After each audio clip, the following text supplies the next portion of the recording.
What's up YouTube, this is Gadget Pilot and I would like to welcome you to another Gadget Pilot Flight School tutorial. In this tutorial we will be talking about reverse thrust. I haven't said anything about episode 2, but this is going to be episode 2, part 2, that will be, I'm going to try and explain in a few words where and why do we use reverse thrust.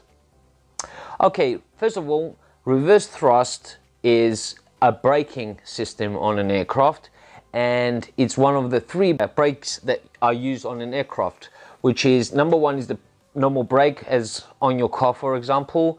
Number 2 is the reverse thrust, and number 3 is the ground spoilers that I have spoken about on episode 2.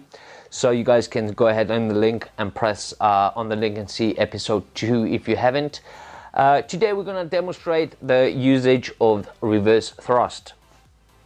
Basically, reverse thrust is, as you can see, a jet engine. As you can see here on this video, you can actually see the engines opening up and reversing the thrust from, as it sucks in air.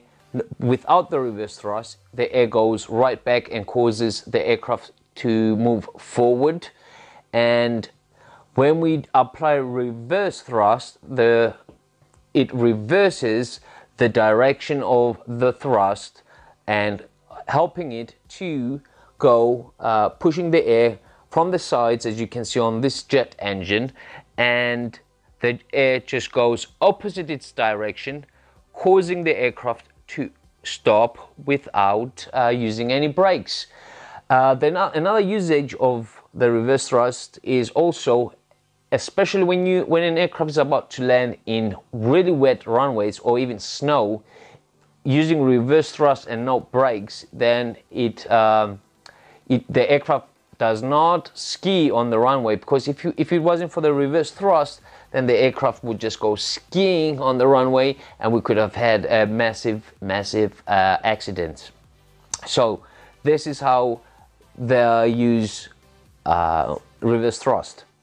So here's on this photo, on this image, you guys can see the direction of the air coming in and out from the aircraft, and also in use of the reverse thrust, the direction that the thrust goes when we apply the reverse thrust. Another thing, guys, when you do apply reverse thrust in infinite flight or whatsoever, we apply full thrust if we want to slow down quicker. That means full reverse thrust is about 70% of your engine, and one, as you can see on the top there, just keep it at 70%. Don't go over that because it's just not realistic enough. So yeah, and you also use the 70% even if you really want to slow down quick on the runway.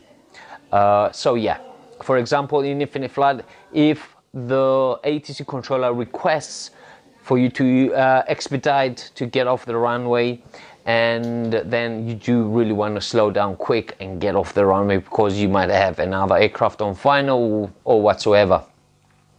So guys, this is the purpose of the reverse thrust. I hope you guys understood a few things. We're gonna see all this on a video as we'll be flying, and I'll be explaining things live on that video. So for now, if you do have any questions, just please put them down below in the comment box and I'll be happy to help you guys out.